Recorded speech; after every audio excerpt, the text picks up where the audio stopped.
Hi everyone, welcome back to another video from Wesknows Tech News and Reviews. Today we'll be talking about the differences between the AMAZFIT GTR3 as well as the AMAZFIT GTR3 Pro. I've had a number of questions in the comments below the videos where viewers want to understand what are the actual differences between the two watches. They look the same, they're priced very similarly, but what are the differences? Well, there are some key variances, and this is exactly what we'll be talking about in this video.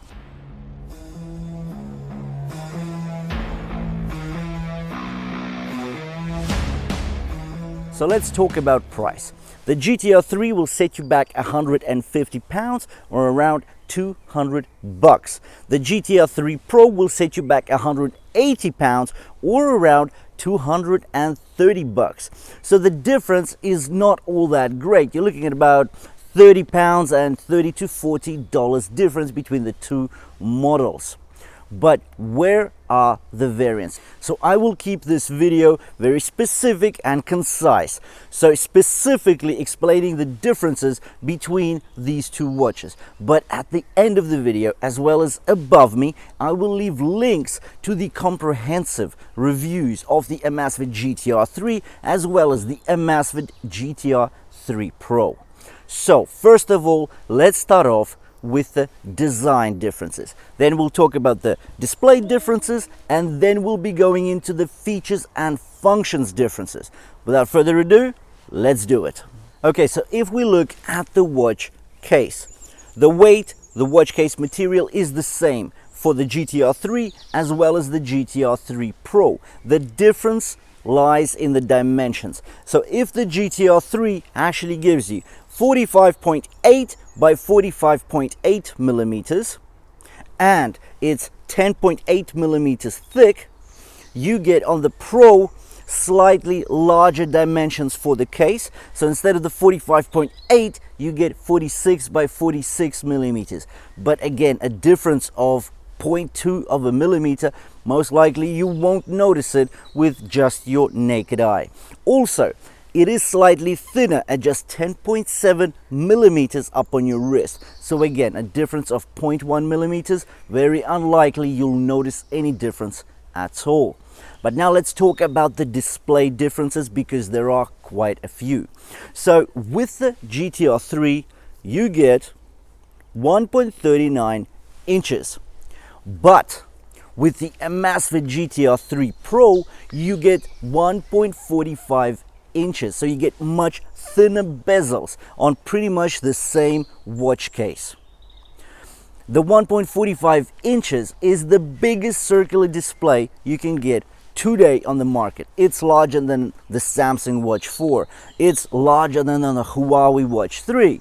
So 1.45 inches for the Pro is actually quite amazing, and it looks the part as well. Now you get the same brightness, 1000 nits, you get the same tempered glass, but again there are some differences. If on the GTR3 you do get tempered glass, that's great. Now with the GTR3 Pro you actually get anti-fingerprint coating, which make the display, well, less smothered after some use, and of course it does make the screen look even more stunning. Now you do get a better resolution. So with the GTR3 you get 454 by 454 pixels, and that pumps out 326 ppi or pixels per inch. Now with the GTR3 Pro you get 480 by 480 pixels, and that pumps out 331 ppi. Also, that's one of the best on the market today. Now both displays have ambient light sensors, so they do have auto brightness. You can get your always on display and so forth, but again, watch the comprehensive reviews for that kind of information.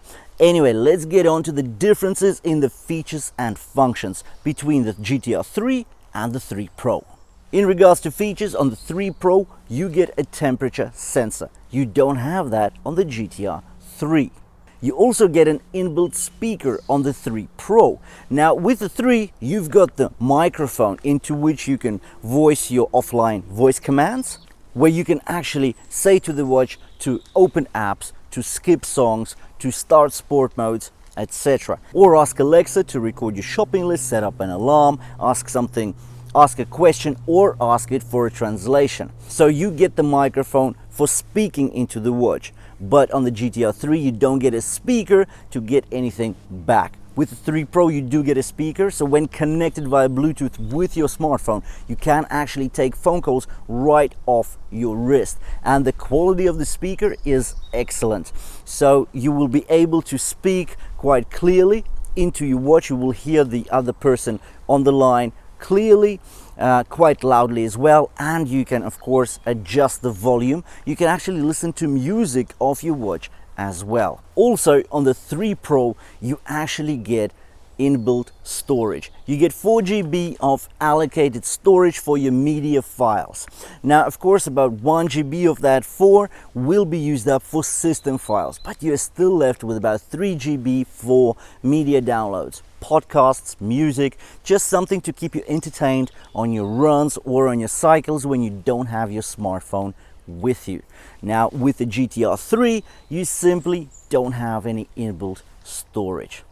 So there we go. These are the major differences between the 3 and the 3 Pro. Once again, please take a look at the comprehensive reviews of each of these smartwatches to get a full understanding of what you're getting yourself into when buying these smartwatches. Just as a note, I have been noticing in the comments that some of the viewers think that the GTR3 Pro actually has a better heart rate sensor than the GTR3. Well, no, they've got identical optical heart rate sensor using the same BioTracker PPG 3.0. Thanks for watching this review and comparison between the 2 models. If you did find it enjoyable, interesting, useful, please drop me a like. If you want to see more of the same, you know what to do. Please click the red subscribe button below the video, and I'll see you in the next one.